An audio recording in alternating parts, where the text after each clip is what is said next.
আজকে দুপুরে খুব সুন্দর একটি সবজি রান্না করব। এই তো প্রথমে সবজিটাকে গুছিয়ে এখন চলে আসলাম রান্না করতে। প্রথমে পেঁয়াজটাকে লাল লাল করে ভেজে নিলাম। এখন দিয়ে দিব কিছুটা রসুন বাটা।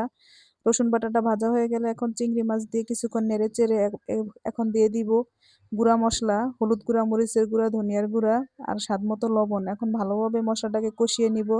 কিছুটা পানি দিয়ে দিব সেই মশলার বাটিতেই ধুয়ে। এখন ভালোভাবে মশলাটা কষানো হয়ে গেলে কি সবজি রান্না করব তোমাদেরকে দেখাই। এই তো সিমের বিচি, ফুলকপি, আলু, এই সবজিটা চিংড়ি মাছ দিয়ে রান্না করলে খুবই স্বাদ হয়। আপুরা একদিন বাসায় ট্রাই করবে অবশ্যই। আর এই তো মশলাটা এখন আমাদের কষানো হয়ে গেছে। এখন দিয়ে দিব সবজিটা। সবজিটা দিয়ে কিছুক্ষণ কষানোর পরে আমরা ভালোভাবে একটু ঢাকনা দিয়ে ঢেকে রেখে দিব সবজিটা সিদ্ধ হওয়ার জন্য।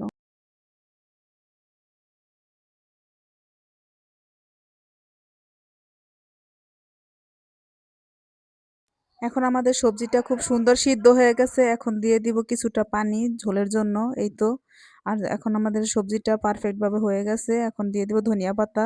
এখন নামিয়ে ফেলবো ধনিয়া পাতা দিয়ে কিছুক্ষণ নেড়ে চেড়ে। এই তো আজকে আমাদের সবজিটা খুব সুন্দর কালার আসছে আপুরা। আর খেতেও দারুণ হবে আজকে। ধন্যবাদ সবাইকে। শুভ দুপুর। কার কার এরকম সবজি পছন্দ কমেন্টে বলবে।